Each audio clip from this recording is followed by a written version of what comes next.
los recursos para hacerlo. Gracias porque nos estimulas por medio de tu Espíritu a buscar siempre de tu presencia. Gracias te damos. Bendito sea tu nombre por siempre y para siempre. Amén. En el nombre de Jesús. Amén, Señor.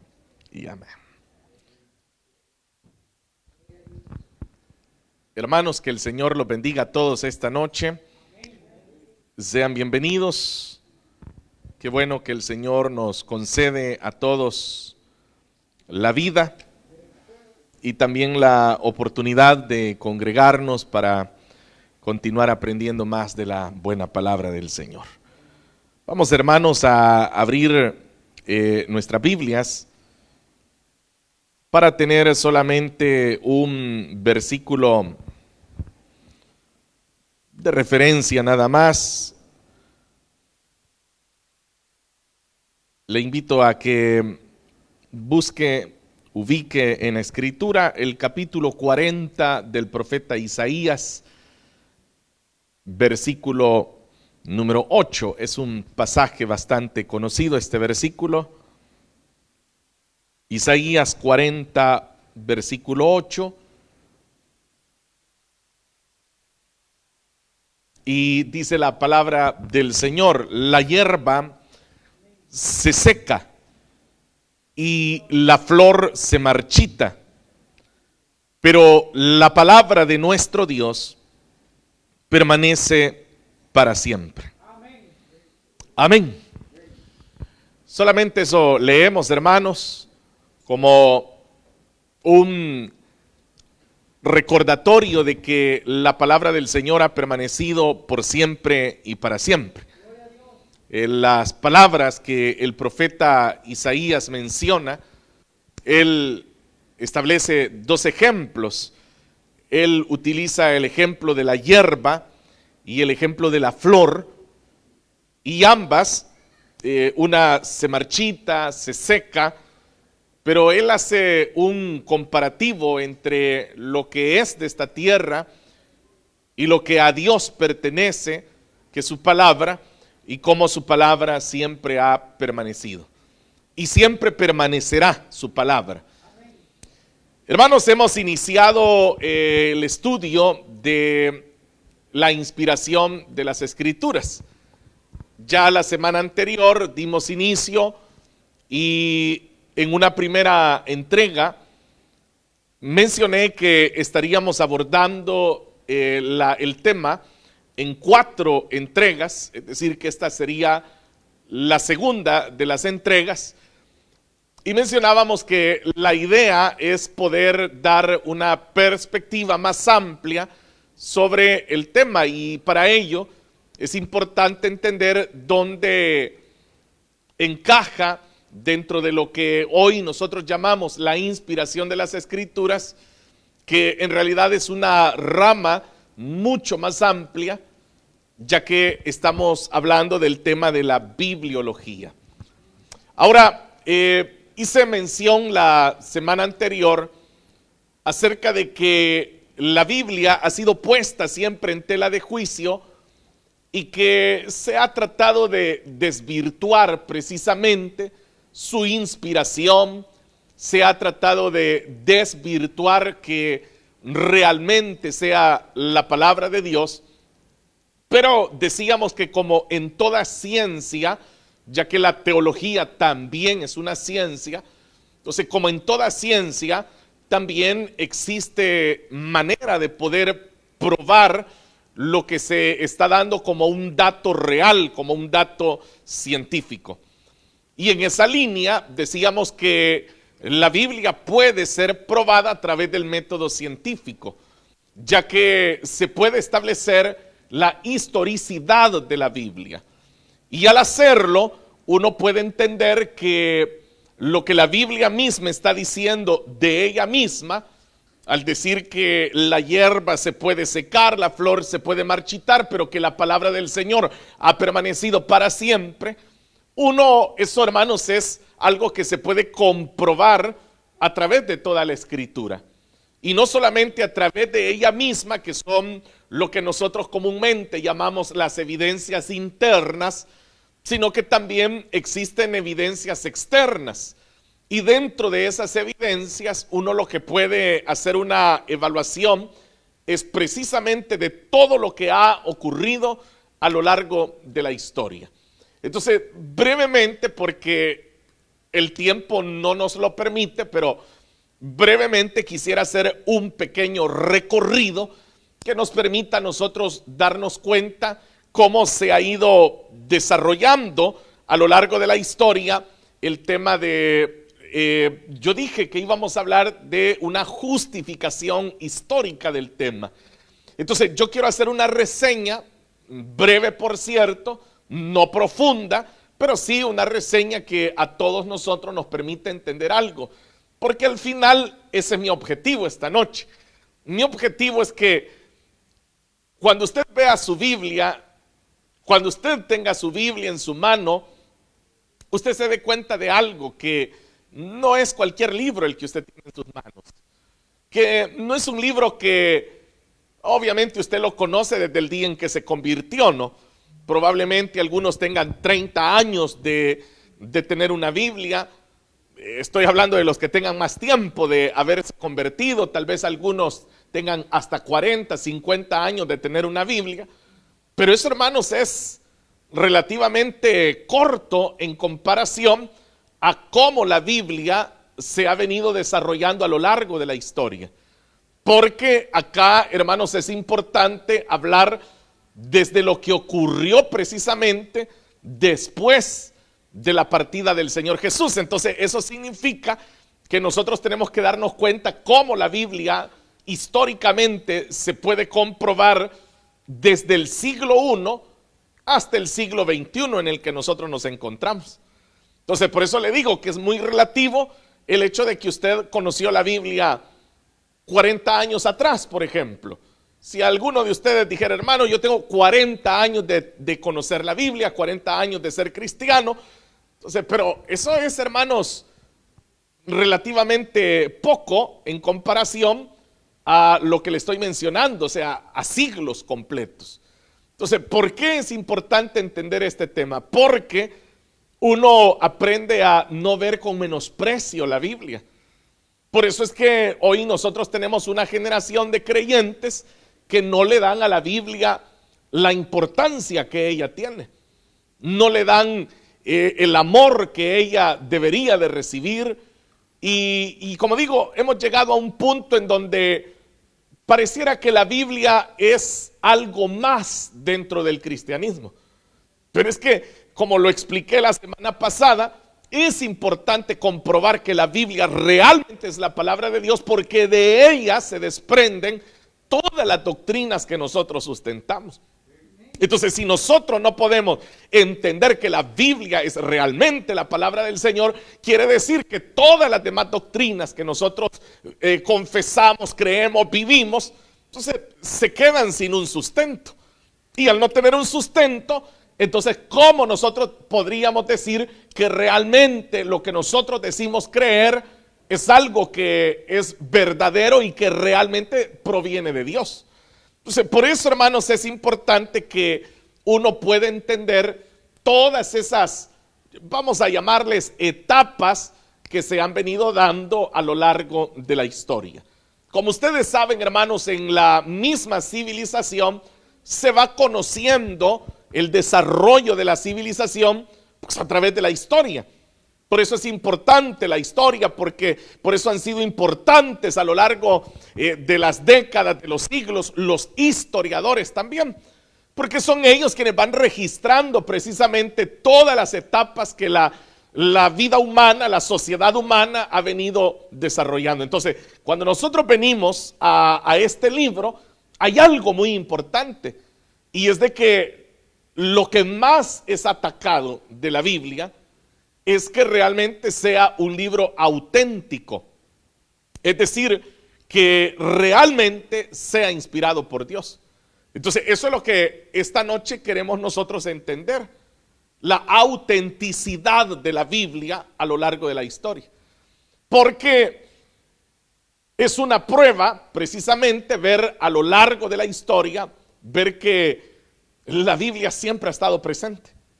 Siempre ha estado presente, y aunque ha sido atacada y aunque ha sido puesta en tela de juicio, pero en cada una de esas etapas la Escritura siempre ha salido triunfante. Entonces, esta noche vamos a llegar hasta donde el tiempo nos lo permita, porque son varias etapas las que tendríamos que señalar. Yo sé que tal vez a algunos de ustedes les pueda parecer aburrido, o sea, hasta cierto punto quisiera comprenderlos, ¿no? Pero es que si realmente usted está interesado en conocer su Biblia, en conocer la Escritura, y como dije, al empuñarla, al tenerla en nuestra mano, tener la certeza de que es un libro auténticamente inspirado por Dios, hay que conocer la historia. Hay que conocerla porque, como lo he insistido esta noche, usted conoce la Biblia de un par de años para acá. O sea, por eso es que usted dice, bueno, la Biblia, no, la Biblia. De hecho, la próxima semana vamos a hablar un poco de la historia de la Biblia en español, porque yo voy a hablar ahorita en este momento de la historia de la Escritura, pero cómo se ha venido dando. Pero vamos a hablar solo de la historia de la Biblia en español, que eso es otro tema aparte. O sea, esa parte todavía. Por eso le digo que nosotros hemos visto el tema como muy liviano. O sea, por eso es que hoy tenemos tanto creyente desamorado con Escritura. O sea, porque para nosotros es que casi que viene a ser un libro más, ¿no? Pero quien conoce realmente desde dónde se viene originando la formación de la Escritura, entonces uno se da cuenta que Dios hizo prevalecer su palabra ante todo. Y como dice acá Isaías 48, la palabra del Señor ha permanecido para siempre. Bien, entonces lo primero que nosotros tenemos que identificar en la historia es la doctrina de la Biblia en la iglesia primitiva. Mis hermanos de multimedia, ellos están haciendo un esfuerzo y van a ir poniendo acá los tópicos que yo voy a ir señalando para que usted, bueno, hay hermanos que sí toman nota, a quienes felicito por hacerlo. Usted puede ir tomando como regla esto y luego añadir algunos detalles que yo voy a ir anexando. Lo primero, como digo, que el punto de partida que debemos de tener es la doctrina de la Biblia en la iglesia primitiva. Ahora, nosotros tenemos un concepto muy limitado de la iglesia primitiva. Para nosotros la iglesia primitiva es el libro de los Hechos. Es que normalmente se ha sido, y yo lo digo porque he escuchado, ¿no? Muchos hermanos me han hecho ese señalamiento y me dicen, o sea, para mí la iglesia primitiva es lo que aparece en el libro de los Hechos. Y por eso usted escuchará creyentes que de forma inocente, ¿verdad? Porque no lo hacen con maldad. Ellos dicen, tenemos que volver a ser como la iglesia del principio. Tenemos que volver al libro de los Hechos. Entonces, pero el asunto es que el libro de los Hechos es un tratado histórico precisamente que Lucas está haciendo y bueno, y a eso le añado que es una historia incompleta. O sea, uno no podría pensar, después del estudio que hemos hecho, que nos ha llevado más de 2 años ya, llevamos 2 años, 3 meses estudiando el libro de los Hechos, y todavía nos falta el capítulo 27, el capítulo 28, vamos a llegar a finales de febrero estudiando el libro de los Hechos. Entonces, y a pesar de eso, como le digo, el libro de los Hechos es un libro que lo que nos permite es lo que nos da es un esbozo nada más de la historia, de ciertos aspectos históricos que a Lucas le parecieron relevantes en lo que él quería transmitir. No en la historia de la iglesia, por eso le digo, sino en lo que él quería transmitir. Porque, por ejemplo, usted sabe que si a usted le tocara hablar de la historia de su vida, por ejemplo, o sea, usted no nos va a contar, no nos diría, bueno, hermano, yo nací la tarde de un 15 de abril, una tarde muy lluviosa. Yo pues recuerdo que el doctor vestía con una bata blanca, se llamaba fulano de tal. Usted no podría dar todos esos detalles. Usted lo que haría es decir en primer lugar lo que a usted le han dicho, ¿verdad? Porque usted no recuerda el día de su nacimiento. Usted diría, bueno, dice mi mamá de que yo nací en tal hospital. Dice que ella más o menos se recuerda que la llevaron. Entonces, esa forma de contar una historia es lo que Lucas también está haciendo. Y quizás yo diría, la ilustración más exacta de lo que Lucas hace es un álbum fotográfico. Usted sabe que nosotros no tenemos, por ejemplo, una foto de nuestros hijos, día 1, día 2, día 3, día 4. O sea, uno lo que saca es el álbum, bueno, antes, ¿verdad? Porque hoy con esto de los teléfonos hasta eso nos han dañado, porque la gente carga las fotografías en los teléfonos y usted no me dejará mentir que después por eso hasta se pierden las fotografías, ¿no? Se terminan perdiendo o el teléfono dice ya no le caben más fotos. Entonces, pero antes normalmente uno lo que hacía era que uno tenía un álbum fotográfico. Entonces, cuando uno abría el álbum, ahí aparecía usted en la primera foto y usted aparecía que lo estaban bañando, por ejemplo. Esas fotos que nadie quiere que se muestren, ¿verdad? Entonces usted aparecía ahí en la foto y lo veían y decía, mire, este es el fulano. Y ahí es cuando uno se le cae la cara de vergüenza.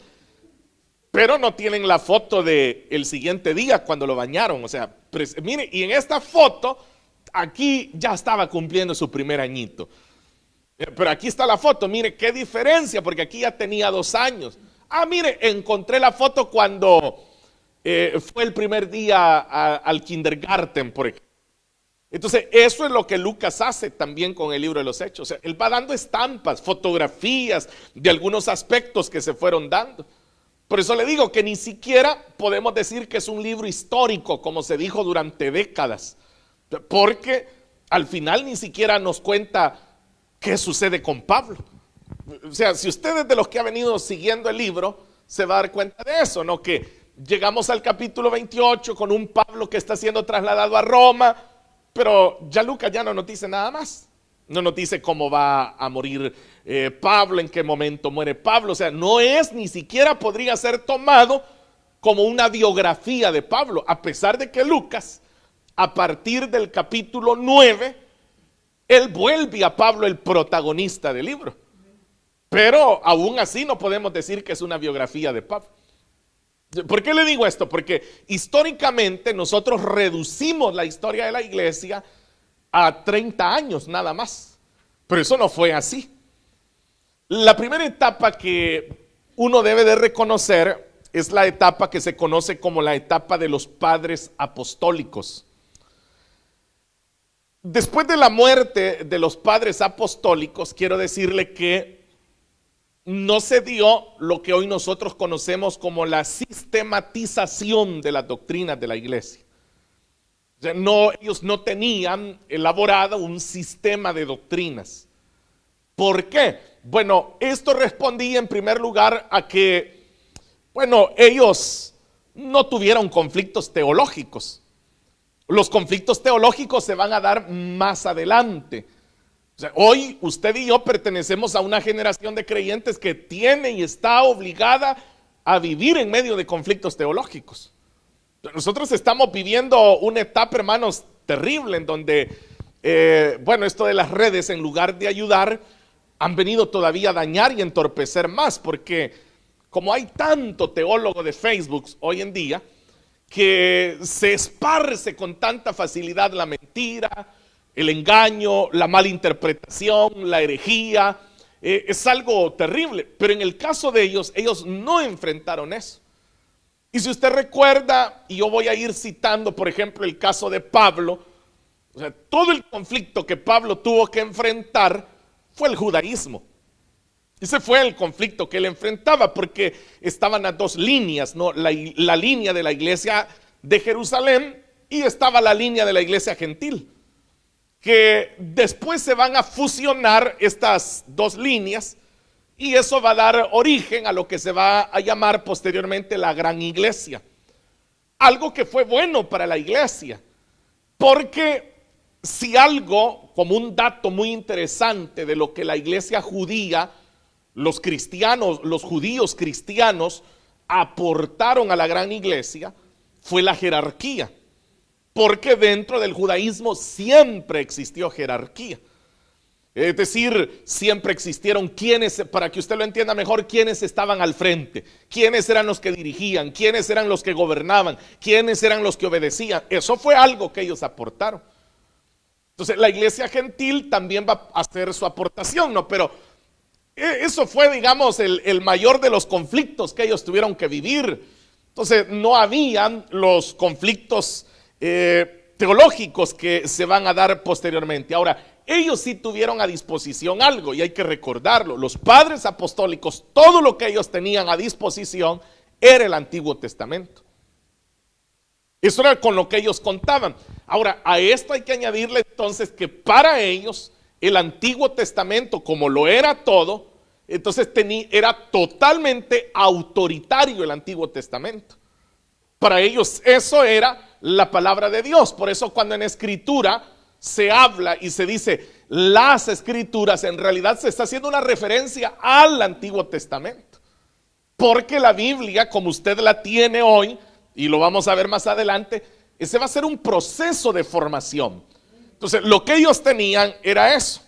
Entonces, por eso para los padres de la iglesia, el Antiguo Testamento, ellos usaban frases como estas, por ejemplo, porque el Creador dijo, porque la Santa Escritura dice, así dice Dios. Esas fueron 3 frases recurrentes en los padres de la iglesia. Pero ¿a qué estaban entonces ellos haciendo una referencia? Al Antiguo Testamento. Entonces ellos sí tuvieron, y aquí vamos a ir identificando los elementos. Ahí está la aportación del primer elemento. Ellos tuvieron muy en claro la autoridad del Antiguo Testamento. Entonces quiere decir que allí ya está, voy a usar este término para explicarlo mejor. Ahí ellos ya tenían entonces la mitad de lo que hoy nosotros llamamos Biblia. Entonces, por eso es que en la Biblia que usted tiene, usted verá que se divide así, ¿no? En el Antiguo Testamento y el Nuevo Testamento. Entonces, eso nos permite entender que esa mitad, llamémosla de esa manera, era lo que ellos tenían y era con lo que ellos contaban. Entonces ellos con eso se sostuvieron y vendría una segunda etapa, una segunda añadidura que ellos harían a la fuente del Antiguo Testamento, y fueron los dichos de Jesús.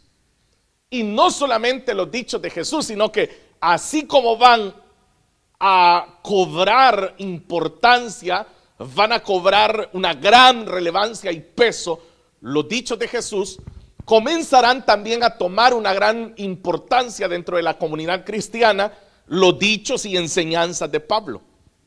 Entonces vea, ahí ya tenemos 3 elementos de cómo se va conformando la Escritura.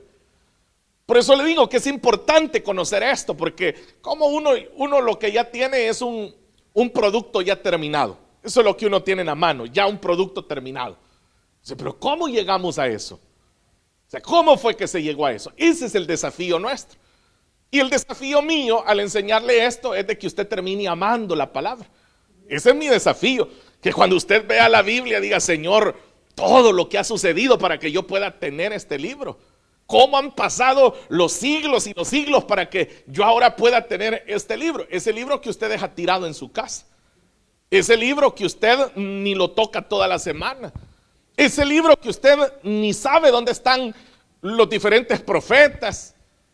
Ese libro que cuando un predicador dice, busquemos en los profetas menores, no saben qué es profetas menores, qué es profetas mayores, no saben qué son libros sapiensales, no logran distinguir nada en la Escritura, porque hay un menosprecio, porque como es algo que uno ya tiene en la mano, pero cuando uno entiende el valor, el dolor, el sufrimiento, las lágrimas, el empeño que otros pusieron para que hoy nosotros tengamos eso debería ser una razón para que nosotros amemos la Escritura, para que valoremos realmente la Escritura.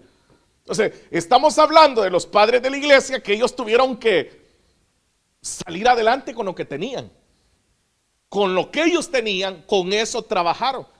Entonces se comenzó a ir avanzando, y se avanzó a través de una técnica que se llama la tradición oral. Y la tradición oral consistía en eso, en que los que habían estado cerca del Señor Jesús comenzaban a compartir con otros las enseñanzas del Señor Jesús. Habían testigos oculares, habían testigos presenciales de todo lo que el Señor Jesús había dicho y había hecho. Porque vea, aquí hay dos líneas importantes. Una cosa es lo que Jesús había dicho y otra cosa es lo que Jesús también había hecho. Entonces, aquí hablamos de los dichos y de los hechos de Jesús. Entonces, todo eso comienza a transmitirse, y por eso, cuando estábamos estudiando los primeros capítulos del libro de los Hechos, allá como por el capítulo 4, llegamos a el punto donde Lucas dice que la iglesia perseveraba en la doctrina de los apóstoles. ¿Se recuerdan? Entonces, ¿pero a qué se estaba refiriendo Lucas cuando él dice la doctrina de los apóstoles? Entonces, usted inmediatamente casi que se imagina que ya tenían un librito rojo ellos también, ¿verdad? Dice, es que quizás ya Pedro, quizás Juan ya habían diseñado, habían escrito. Por eso le estoy diciendo, ellos no tuvieron esos conflictos teológicos que se van a dar después. O sea, ellos no los enfrentaron. Entonces, como no los enfrentaron, ¿cuál era la doctrina que ellos tenían? Cuando dice la doctrina de los apóstoles, las enseñanzas de los apóstoles, está haciendo una referencia a eso. Ellos hablaban de Jesús. Eso era lo que ellos contaban. Yo me recuerdo cuando, ¿te acuerdas tú, Juan? ¿Te acuerdas tú cuando el Señor multiplicó los panes? Sí, cuéntales a ellos también. Y los que no habían visto, los que no habían sido presenciales, lograban escuchar de los apóstoles que sí habían sido testigos presenciales lo que había sucedido. O cuando ellos hablaban de las enseñanzas de Jesús, lo que el Señor les había dicho ahí en el monte, lo que el Señor les había dicho cuando Él ya había resucitado. Todo eso conformaba las enseñanzas de los apóstoles. Entonces esto se fue repitiendo y luego comienza a añadirse también los dichos de Pablo. Por eso es que las cartas de Pablo, que luego, como digo, serán documentos que vendrán a ser considerados como escritura, pero en el momento no eran escritura. Eso es algo que debemos de entender. O sea, porque Pablo no dijo, bueno, le voy a mandar esta carta a los corintios y que sea palabra de Dios. O sea, no, de hecho, si usted lee bien, usted lee detenidamente Corintios, Pablo, por ejemplo, utiliza frases diciendo, y esto lo digo yo, no lo manda el Señor.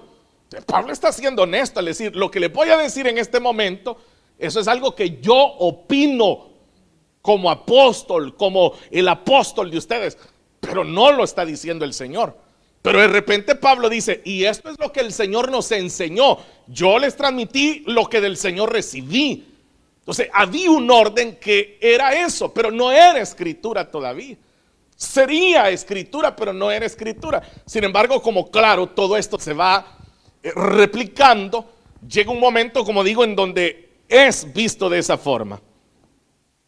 Entonces, la aportación que se va a dar en este momento en la historia es precisamente eso: el Antiguo Testamento, los dichos de Jesús, y se va a añadir también los dichos de Pablo. Vino entonces una segunda etapa después de los padres apostólicos, y fue la etapa de los apologistas y los teólogos. Y aquí entonces se avanzó hacia el siglo II y se llega a esta nueva etapa: los apologistas y los teólogos. Los apologistas eran quienes empezaron a ejercer lo que hoy se conoce como apología, es decir, defensa de la fe. Entonces, por eso le aclaré, en la etapa de los padres apostólicos no tuvieron desafíos teológicos, pero ahora sí. Y entonces ahora es cuando surgen los teólogos también. Ya los teólogos son aquellos que comienzan a desarrollar un pensamiento cada vez más profundo, un pensamiento que va a permitir luego, más adelante, también que la iglesia establezca ya una postura en su doctrina. Entonces, a través de esto usted puede ver algo. que la iglesia lo que hizo fue ir reaccionando a lo que se iba presentando. A eso, en cierta medida, era a lo que el Señor Jesús se refería. Cuando Él dijo, no tengan temor, el Espíritu les dirá qué decir. Será el Espíritu el que les va a decir. Se refería precisamente a esos desafíos que se iban a presentar. O sea, no a ese mal uso que han querido hacer del versículo, ¿verdad? De esos predicadores que ni estudian, no se preocupan por qué van a predicar. Dicen, el Espíritu me va a decir qué decirle a la gente. Y pasan y por eso dicen cosas que ni sentido tienen. No, era precisamente eso, a la elaboración que se iba a tener de las posturas ante las autoridades civiles, militares, ante las mismas herejías. Todo eso era una postura que la iglesia iba a tener que desarrollar. Bueno, lo primero que sucedió es algo que se llama el ebionismo. Y esta fue una herejía judía que lo que hizo fue rechazar a Pablo y a sus escritos. Lo menciono precisamente por eso, por el hecho de que se rechaza la escritura que ha generado Pablo. Al hacerlo, nosotros debemos de identificar lo siguiente, que el ebionismo no triunfa. Y al no triunfar, triunfamos nosotros. Porque podemos tener en nuestra escritura los escritos de Pablo. Entonces, pero vea, ahí hay un ataque que los apologistas tenían que enfrentar. Un apologeta tenía que desarrollar una postura. Porque se van a dar todos estos contratiempos, podríamos llamarle. Por ejemplo, se presenta el ebionismo, luego viene el gnosticismo también, que de hecho el gnosticismo fue un movimiento que generó una gran cantidad de literatura. Atención a esto. O sea, esa literatura fue probada por los apologistas. Ellos tenían que saber qué hacer contra toda esta literatura de carácter herética. Hermanos, acá claro que al hablar del gnosticismo, no estoy hablando del gnosticismo que se conoce en nuestra época. Ese es otro tipo de movimiento. Dentro de este marco histórico que estoy mencionando, el gnosticismo era un movimiento que hacía un énfasis en que la carne, es decir, la materia humana, el cuerpo, era totalmente pecaminoso y que por ende el Señor Jesús nunca había tenido un cuerpo realmente. La enseñanza que ellos hacían era que el Señor parecía que tenía un cuerpo, pero en realidad no tenía un cuerpo, porque como Él era divino, jamás se hubiese contaminado con tener un cuerpo. O sea, ahí le estoy resumiendo más o menos la postura de ellos. Entonces, por eso, y con esto que le acabo de decir, espero que usted le encuentre sentido, por ejemplo, a la primera carta de Juan, que esa es una reacción que se va a tener al gnosticismo. Por eso es que Juan tendrá que decir, por ejemplo, lo que hemos visto, lo que hemos oído, lo que nuestras manos han tocado, todo, dice él, lo tocante al verbo. Porque el ataque que se estaba haciendo precisamente era dirigido hacia eso. De hecho que cuando lleguemos a la deidad del Señor Jesús, que es cristología, vamos a hacer un breve abordaje de todas las líneas que han existido en contra de la persona del Señor Jesús también. Entonces, como ellos han generado una gran cantidad de literatura, entonces se tuvo que contrarrestar también todo esto. Entonces significó un gran reto para la iglesia y sobre todo pues para lo que hoy estoy mencionando, la tradición apostólica. Voy a mencionar todavía un par más. Menciono el marcionismo. Tal vez para algunos sea primera vez que escuchan esto. El marcionismo fue precisamente las enseñanzas que se desprenden de Marción. Marción, él nació en Turquía y él también llega a tener algunas ideas gnósticas, tiene una relación precisamente. Y él tiene, dentro de esa influencia que él tiene, él también está en contra del Cristo de Pablo, está en contra del Antiguo Testamento, porque él llega a confesar algo. A él le parece que son irreconciliables las figuras tanto del Antiguo Testamento con el Cristo que Pablo enseñaba. Entonces él llega a esa postura, llega a una conclusión y dice, o sea, es irreconciliable lo que Pablo está diciendo con lo que se tiene por Antiguo Testamento. No hay una congruencia. Entonces él termina rechazando el Antiguo Testamento. Vea, todo esto tiene que ver con ese libro que usted tiene ahí. Me dan ganas de volverles a decir, con ese libro que ni tocan ustedes, hermano. Con ese libro que hoy que venía para acá ni sabía dónde lo tiene. Fíjense que por eso nosotros deberíamos de acostumbrarnos a utilizar la Biblia en físico. Es un buen método de estudio utilizar la Biblia en físico. O sea, es un método que no falló nunca en la historia. No tendría por qué fallarnos ahora tampoco. Me contaba, por cierto, uno de nuestros hermanos de Torino, que, por ejemplo, a todo el grupo de alabanza fue, hermano, les han prohibido utilizar la Biblia en dispositivos. Tienen que llevar la Biblia en físico. Por eso, porque han sorprendido a muchos que tienen el dispositivo en la mano, pero están viendo otra cosa, no están viendo la Biblia. Entonces, como regla, ellos han puesto que tienen que andar la Biblia en físico para comprobar que realmente están leyendo la Biblia. O sea, a mí me parece, bueno, nos pareció, ¿verdad?, una excelente idea en ese momento. Porque hemos llegado a ese punto en donde se menosprecia tanto la Escritura porque ignoramos esto. O sea, la batalla que otros tuvieron que enfrentar, hermanos. O sea, esto es una batalla. Eso fue una batalla. Si todo esto hubiese triunfado, ¿qué sería de nosotros? ¿Qué sería de la Escritura, hermanos? O sea, fue una batalla. Estos hombres estaban luchando por mantener la palabra del Señor a través de los siglos. Por eso es que estoy haciendo este recorrido, para que usted, y no lo estoy haciendo exhaustivamente. O sea, para hacerlo exhaustivamente necesitaríamos el año completo, por lo menos. Lo estamos haciendo así como que solo para que usted tenga una pequeña idea de que no es que agarraron, porque algunos incluso, igual inocentemente digo yo, tienen la idea de que Martín Lutero agarró la Biblia, la tradujo al alemán, se estampó en la imprenta y ya está la Biblia. O sea, hasta ese punto también hay algunos que así lo asumen. O sea, no, hermanos, esto ha sido un proceso, como le dije, de siglos. Entonces, Marción trató de, como digo, de introducir todo esto y tuvo también entonces que ser, de hecho hay algunos que hasta la fecha consideran de que, aunque erróneo, pero ese fue el primer canon que se hizo de la Escritura.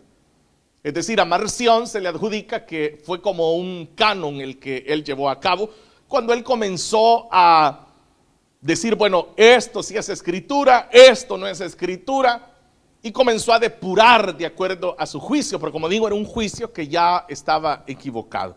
Menciono uno último y es el montanismo. No montañismo con ñ, como en español, sino con n, montanismo. Gracias, hermano, el montanismo. Igual, esto fue otro movimiento también herético que surgió también por un hombre que se llamaba Montano. Montano era de Frigia. Y este hombre lo que dijo es que él era profeta de Dios y que él había tenido unos éxtasis y que el Señor le había revelado. No sé si le suena a usted parecido eso, ¿verdad? Y que Dios le había revelado tantas cosas y bueno, y hubieron dos mujeres que luego se le unieron. Una de ellas se llamaba Prisca, así P-R-I, Prisca, y de hecho ella, se me escapa el segundo nombre, Maximilia, no recuerdo muy bien, pero estas dos mujeres se unen a él y se vuelven como profetisas también. Y entonces, de hecho, de acuerdo a la historia, llegaron a tener incluso más relevancia todavía que Montano. Entonces, él lo que hace también es un ataque a la escatología, porque él comienza a decir que Dios le había revelado aspectos finales. Entonces, vea, todo eso es un ataque a la Escritura. Al final es un ataque a la Escritura siempre. Entonces, él también ataca los escritos apostólicos. Y de esa manera, hermanos, se va transcurriendo. Ya acá ya llegamos al siglo II con lo que le estoy diciendo. Entonces, ya llevamos 2 siglos, pero la Escritura sigue luchando y sigue triunfando. Ese es el punto. O sea, la Escritura sigue avanzando. Y a través de esos siglos han habido hombres que establecen esa defensa. Hombres que siguen luchando. Entonces, aquí es importante señalar cuáles fueron las persecuciones. Recuerde que van a aparecer en escena las persecuciones contra la iglesia, y estas obligaron a la iglesia a definir el canon. Es aquí donde entra la famosa palabra canon, que a lo mejor muchos de ustedes la han escuchado. Y como a veces se ha dado respuestas cortas, como por ejemplo cuando uno dice, ¿por qué la Biblia que yo tengo, la Biblia protestante, no tiene los libros que están en la Biblia católica? Esa es una de las preguntas más recurrentes que hay. Entonces, a veces la respuesta corta que se da, es porque el canon no los incluyó. Pero ¿y qué es el canon, verdad? ¿Y quiénes fueron el canon? ¿Cómo se ejerció el canon? ¿Bajo qué criterios se ejerció el canon? Entonces, todo eso es lo que la historia nos responde. Y por eso, hermanos, aunque usted hoy se sienta aburrido y tenga sueño, es importante que lo estudiemos. Porque uno tiene que entender eso, o sea, cómo llegamos al libro que nosotros ahora tenemos. Entonces, esas persecuciones obligaron a la iglesia a tener una postura. ¿Cómo podemos hacer? ¿Qué podemos hacer? Entonces, aquí vaya usted notando la diferencia a donde yo inicié esta noche con los padres apostólicos, ¿no? Le dije, ellos no tuvieron conflictos. O sea, para ellos fue diferente. Ellos tuvieron otro tipo de conflicto, pero no un conflicto teológico. Ahora sí, ahora hay un conflicto teológico. Entonces la iglesia tiene que definir su postura y tienen que decir, bueno, ¿qué hacemos? Tenemos que proteger los verdaderos libros. Ahí hay un paso ya que la iglesia dio al decir, debemos de proteger los verdaderos libros. Pero esto lleva a otra pregunta entre los mismos teólogos. Pero ¿y cuáles son los verdaderos libros? ¿Cuáles son? Entonces, ¿cuáles son los que vamos a proteger? Porque si la premisa es, debemos de proteger la escritura, pero ¿qué vamos a considerar como escritura? Entonces ahí comienzan los primeros intentos, y aclaro, porque son primeros intentos de formular el canon. Yo voy a mencionar un par de ellos para que de igual manera usted vaya viendo a lo largo de la historia cómo se fueron dando. El primero, el que se considera como el más antiguo, que data entre el año 160 y el año 180 después de nuestro Señor, es el canon Muratori. Recibe ese nombre, recibe el nombre de Muratori porque es quien descubre los fragmentos de ese canon. Entonces, por eso lleva el nombre de su descubridor. Y sé que a usted le suena rápido en italiano, ¿verdad? Fíjese, hermano, de que, bueno, eso lo vamos a ir haciendo posteriormente, pero es importante que nosotros entendamos que hoy que estamos parados en estas tierras tienen mucha importancia bíblica. Muchísima importancia que a veces nosotros ni nos pasa por la cabeza, ¿no? La próxima vez que vayan ustedes por ahí por Firenze, vayan y busquen también, ahí está la tumba de uno de los reformadores, para que lo vayan a buscar. A veces uno no tiene esa idea, por eso le digo, ahí está. Bueno, pero voy a continuar, hermano, porque me estoy yendo hacia otro tema. El canon Muratori. Esta fue la primer colección que se dio de los libros del Nuevo Testamento. Entonces, aquí hago un aporte más. Ya en ese momento, por eso le di la fecha entre 160 y 180, ya en ese momento los escritos apostólicos ya eran reconocidos como escritura. Ya en ese momento sí, ya se reconocen como escritura. Ahora, no tenían, atención también a esto, no tenían el mismo nivel de autoridad que se le daba al Antiguo Testamento. Ve, ahí hay otro proceso, ¿no? Sí, antes solo teníamos el antiguo, hoy ya se reconoce también.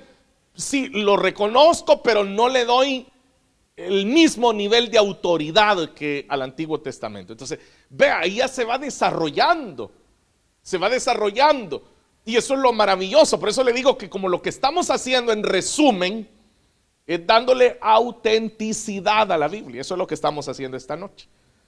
Lo que sucede que para hacerlo hemos tomado una línea histórica, comprobar históricamente que ese libro no es un libro que lo estampó las Sociedades Bíblicas Unidas y ya estuvo.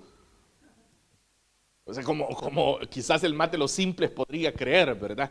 Y por eso es que los incrédulos dicen, es que el papel, dicen, aguanta con lo que le pongan, dicen los más simples, los inconversos. Pero a veces ellos hacen una opinión desde la ignorancia y por eso tienen perdón, ¿verdad? Porque están opinando desde la ignorancia.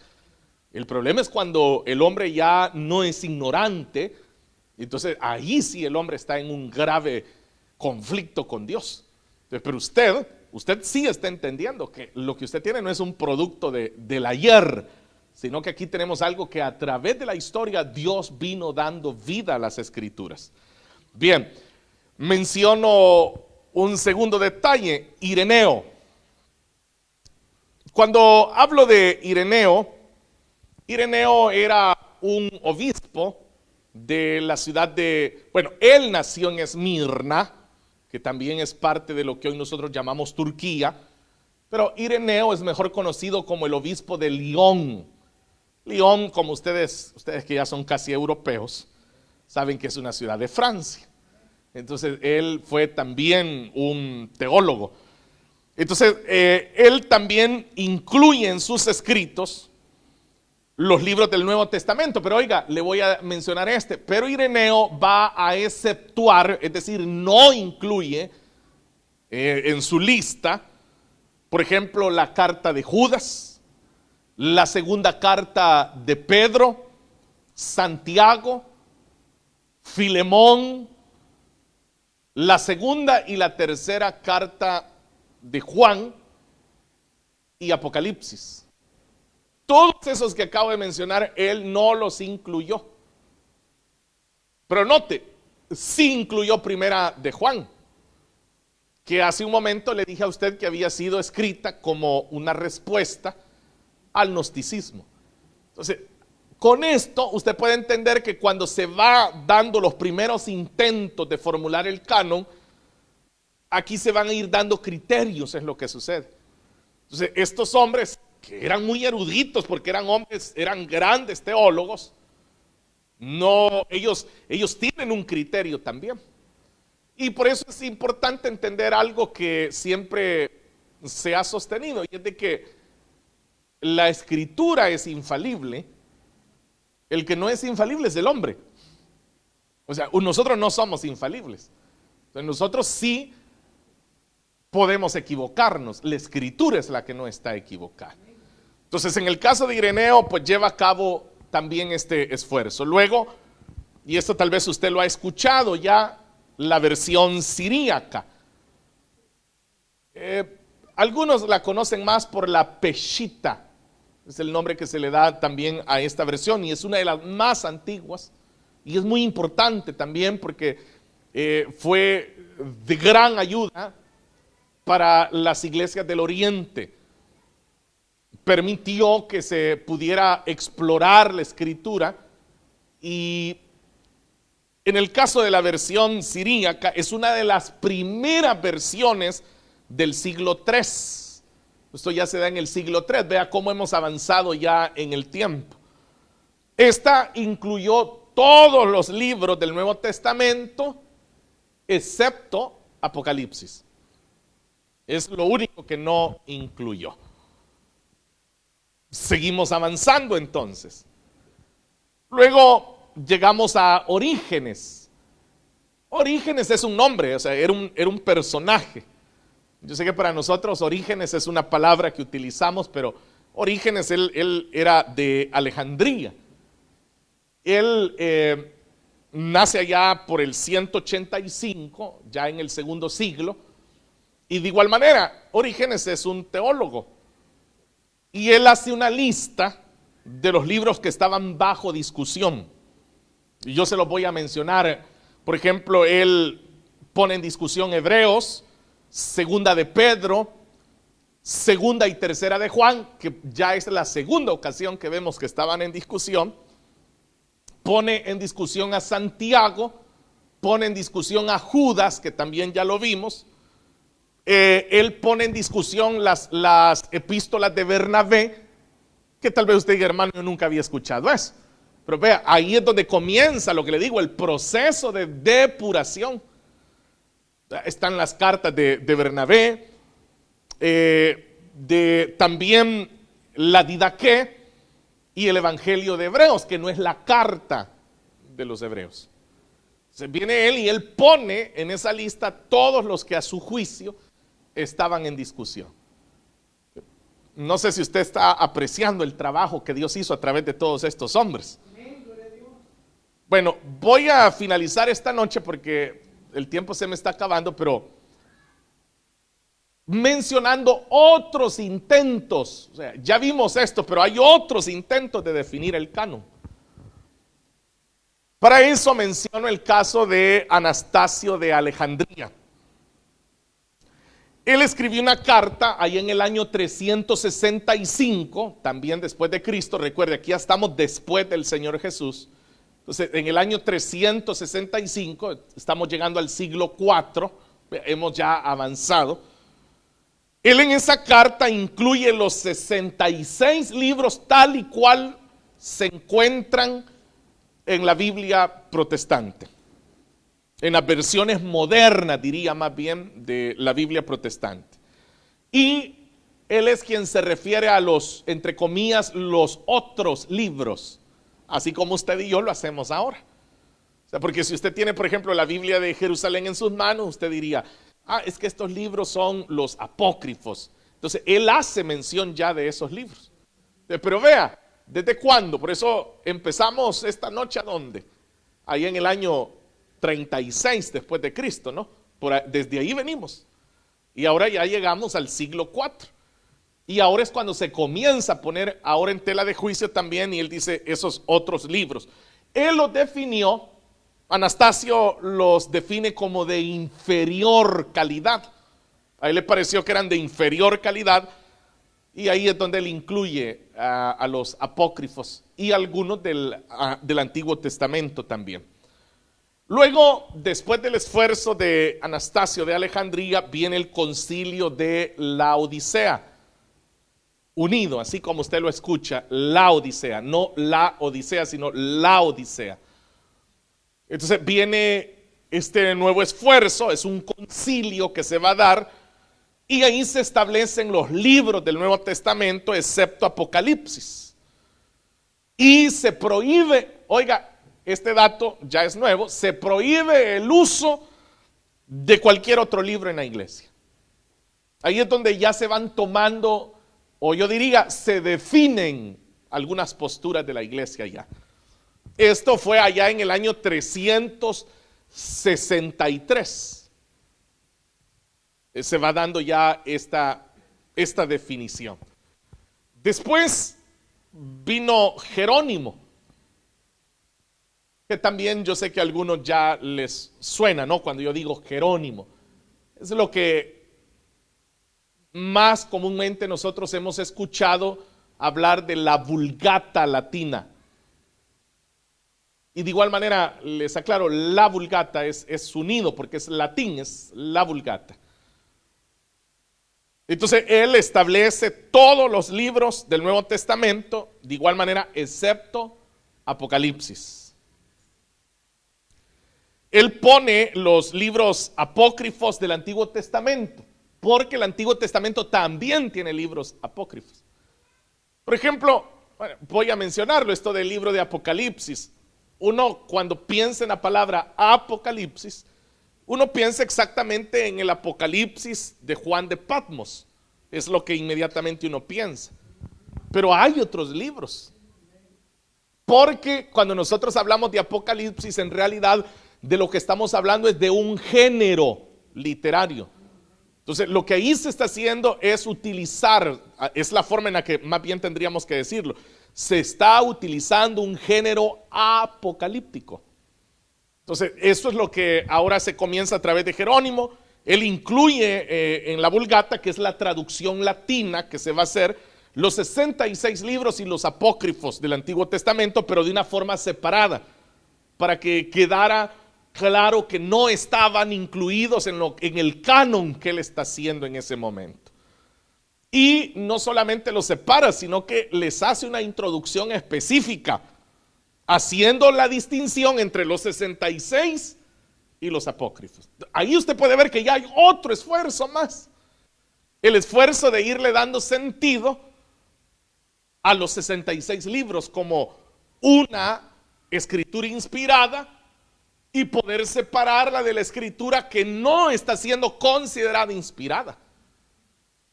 Y esto lo voy a mencionar cuando lleguemos al tema de la inspiración. Porque en la próxima ocasión vamos a terminar el tema de la justificación histórica y vamos a hablar un poco de inerrancia. La inerrancia es la forma en la que sostenemos que no hay error en la escritura. Y en la cuarta entrega vamos a hablar de inspiración y ahí vamos a hablar de los libros apócrifos, los cuales si usted los lee, porque yo le puedo decir porque yo vengo de esa época, ¿no? O sea, no cuando se escribieron los apócrifos, sino de la época en donde a uno le decían, es que eso no es de Dios, o esta es la Biblia, y cuidado si anda leyendo eso, cosas así, ¿no? Yo vengo de esa época. Pero si usted los lee, por ejemplo, leer Macabeos, sumamente interesante, porque son libros que aportan datos históricos muy importantes para comprender la misma escritura. Ahora, lo que sí se puso en tela de juicio al respecto es la inspiración, por eso le digo. Entonces, y hemos hablado de un tratado histórico en el caso de Hechos, donde no se pone en tela de juicio la inspiración del libro de los Hechos. Bien, entonces viene Jerónimo y hace esa distinción entre los 66 libros y los otros. Bien, finalizamos esta noche mencionando el concilio de Cartago, el cual se da en el año 397. Este concilio tiene una gran importancia, porque quien está presente en ese concilio es Agustín, el que nosotros conocemos como Agustín de Hipona, que se le llama de esa manera porque él era obispo de Hipona. Esto pues es en el lado de la África Norte. Entonces ya está también Agustín y por ahí vamos a seguir la semana que sigue. Entonces ahí ya él preside este concilio de Cartago y se declaró que tanto el canon del Antiguo Testamento como del Nuevo Testamento eran escrituras divinas. O sea, se llega a la conclusión en este concilio y se dice, sí, el Antiguo Testamento y el Nuevo Testamento son escritura divina. Entonces, note que hemos abarcado 4 siglos. Y en esos 4 siglos, y con esto termino, ¿qué es lo que termina reinando siempre? La escritura. La escritura sigue reinando. Ahí está. Entonces, esa es una prueba de que esta es la palabra de Dios.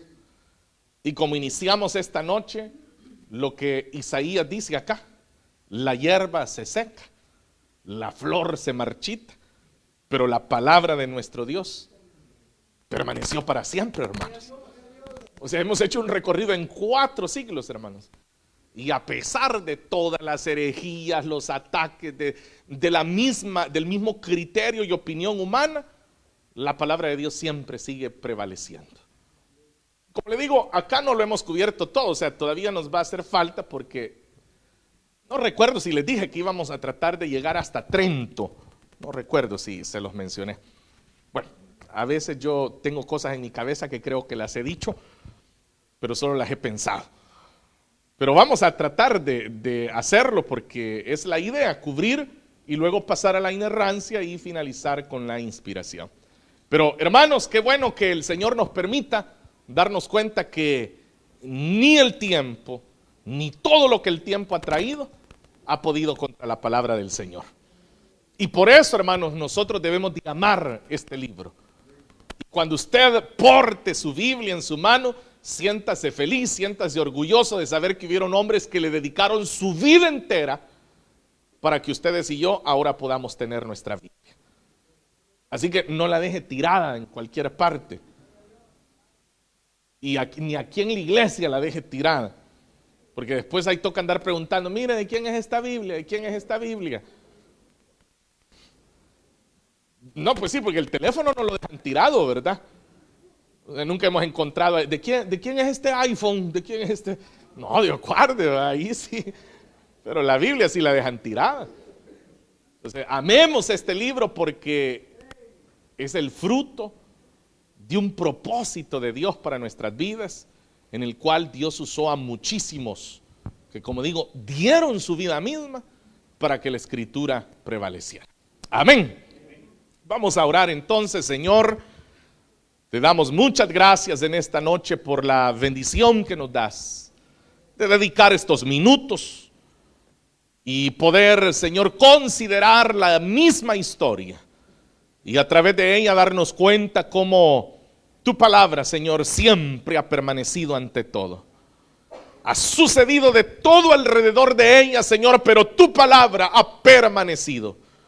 Como lo dijo Isaías, la flor, la hierba se han marchitado, las edades han pasado, reyes han caído, imperios han caído, y tu palabra, Señor, siempre ha permanecido. Gracias porque hoy podemos descansar en ella. Gracias porque hoy podemos acercarnos a ella. Gracias, Señor, porque ahora ella nos guía, nos muestra tu voluntad. Ayúdanos, Señor, a buscarla siempre, a inquirir diligentemente en ella, sabiendo que en ella encontramos la vida eterna. En el nombre de Jesús, Señor, gracias.